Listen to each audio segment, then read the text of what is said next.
Yes, we just announced the rebrand of Extreme Reach to XR at CES.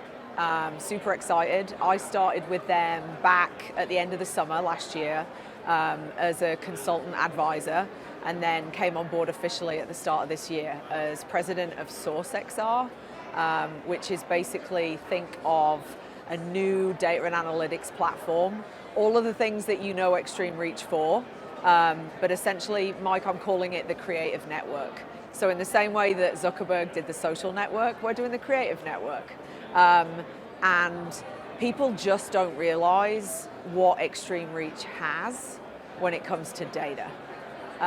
They've been around such a long time, they're sitting on a gold mine. So for those that don't know, what was the use case historically for Extreme Reach, and how has it evolved, and maybe what is the gold mine that? So historically, Extreme Reach has been known for traffic, and they also have a talent business, right? So they pay Patrick Mahomes to be in the State Farm ad. They pay Taylor Swift to star in stuff. Like, they have this global rights management and talent business. They also have a payments business. So they've built up an ad catalog probably over the last 40 years. Like, they've got, AB and Bev, Stella Artois ads that date back 40 years of beer being poured. And when I came in and I saw this ad catalog, I was like, that means they have creative metadata for not just top 200 advertisers, but literally thousands of advertisers. So that was kind of the lens of, what people knew Extreme Reach for. Louisa Wong came in as a new CEO back in May, and really starting to think about what's the value that we can deliver for clients, and tying all together the things that they sell as point solutions into a single platform. So what does that mean? I'll give you an example.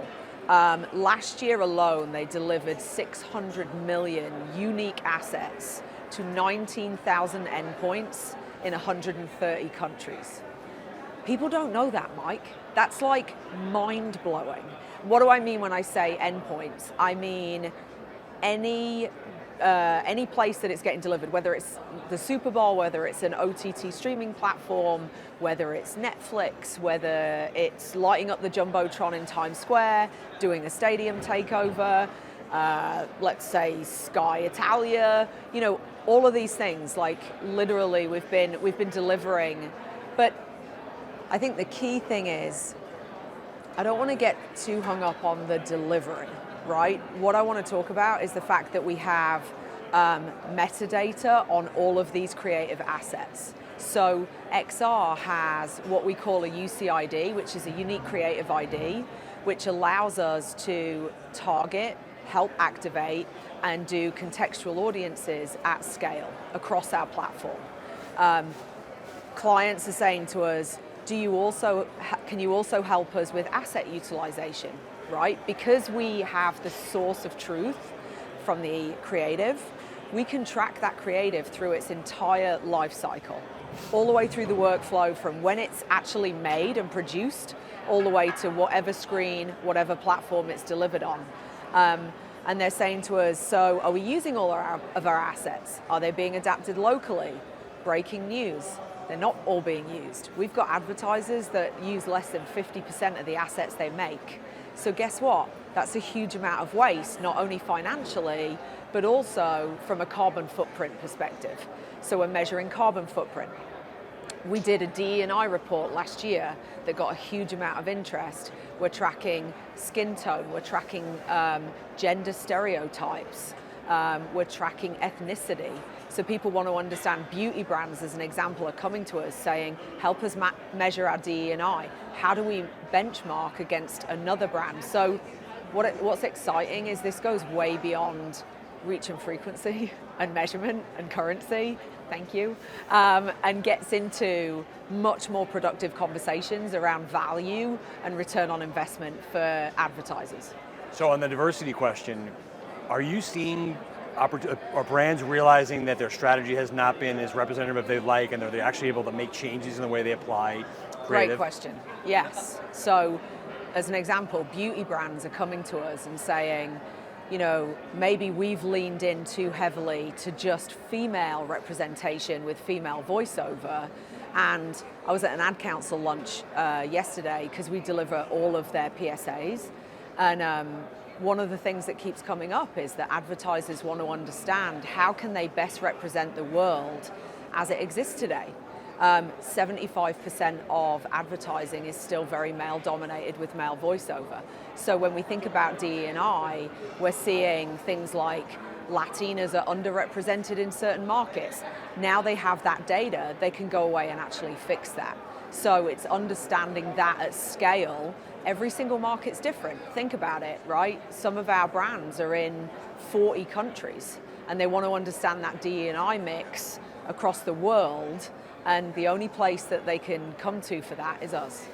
I imagine this is only going to be more challenging for brands as they start using generative AI. Can you help them there? Is that something they can manage and figure out patterns? For sure. So we're actually using AI to detect all of the tags in the metadata on the creative. I'm saying like the creative network, but I'm also saying that creative is the new KPI.